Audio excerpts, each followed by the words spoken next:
Have you ever wondered why some services just magically appear while others need a special invitation in Microsoft Azure? Well, get ready to understand the secrets of Azure resource providers. Understanding resource providers is essential for effective cloud resource management. In this video, I will show you the magic of these behind the scenes heroes, explaining why they exist, when they are needed, and how they impact your cloud journey. Let's dive in. My name is Navneet Kumar. I'm a Microsoft certified trainer and the founder of TrainCrash Technologies. Learning objectives of this tutorial are understanding the Azure resource providers, importance of these Azure resource providers, how it works, working with resource providers. An Azure resource provider is essentially a service that supplies the Azure resources. Think of it as a set of building blocks that you can use to construct your cloud solutions. Resource providers are the foundation of Azure Resource Manager, the deployment model that Microsoft introduced in 2014. As you know, in the beginning of the cloud, when in 2009 2010 Microsoft Azure was introduced, the deployment model was ASM, Azure Service Management Model. Microsoft introduced this new ARM model in the year 2014 with lots of improvements. These resource providers define the resources available for deployment and management purpose. The Azure resources are the smallest building blocks and it offers the management and the governance of these resources effectively and with a granular control. If I talk about the importance of Azure resource provider, number one is consistent management. It provides a unified way to manage the Azure resources. As I mentioned that Azure resources are the smallest building blocks and they can be effectively managed because of the resource providers or this deployment model. It offers role-based access control, which allows the granular control over the resource access. Resource groups, it enables logical organization of these resources. You can group the resources that share the common life cycle or they have the same functional role, or for the delegation of control purpose, you can organize them and put them in a single container. Deployment automation, it supports infrastructure as a code. The tools like ARM templates, Bicep, or Terraform can be used for the infrastructure as code deployment for the Azure resources. If I talk about how the Azure Resource Manager works and the role of the Azure resource providers, so at the top you see the RESTful API. Microsoft Azure offers this representative state transfer REST based API for the management of these Azure resources. There are SDKs which are available. Microsoft has developed lots of tools, be it web-based tool Azure Portal or the command line tools like Azure PowerShell or CLI, or there are REST clients that you can use to manage these resources in Azure.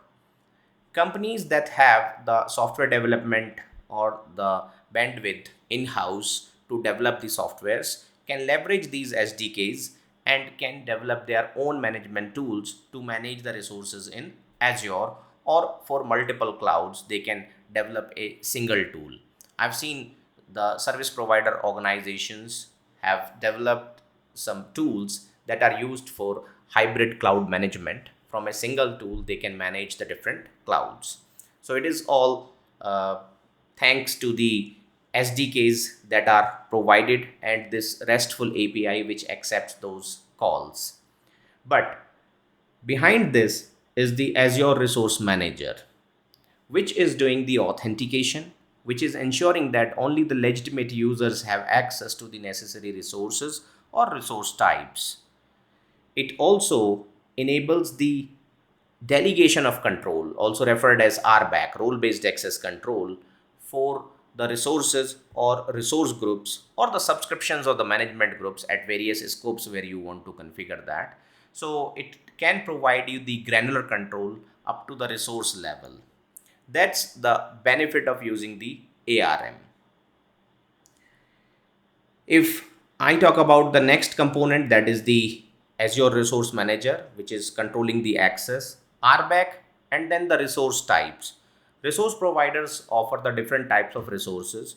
For an instance, virtual machine or virtual machine scale set are type of resources under the Microsoft.Compute resource provider. Resource groups are the containers, logical containers actually, to store these resources. Resources are the smallest building blocks of Azure that you use to build your solutions. The data store, the web application, virtual machine, service management, or the uh, virtual hard disk, virtual NIC of a virtual machine, or the operating system image of it are all the Azure resources.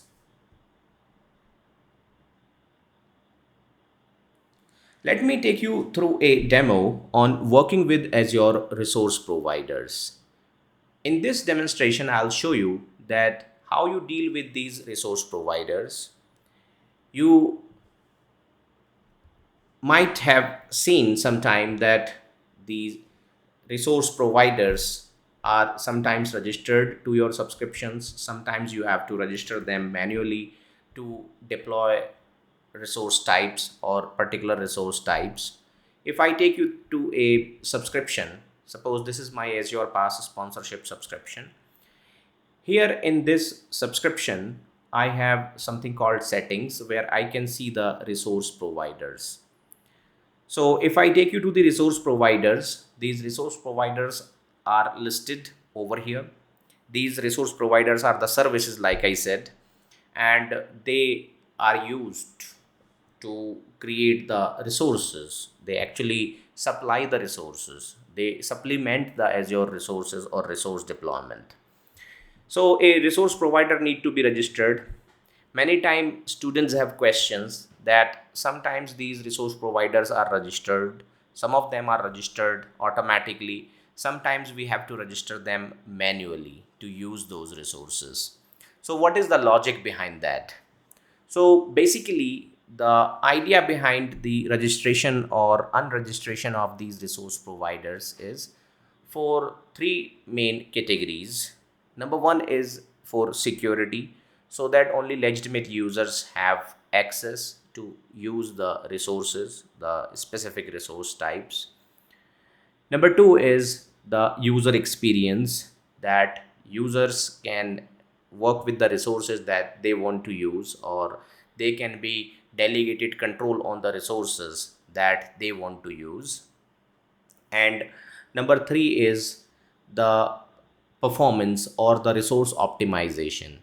So using the unnecessary resource providers or creating those resources that belong to those resource providers can result into the additional cost, and may not be good for the optimum performance that you are looking from your Azure solutions.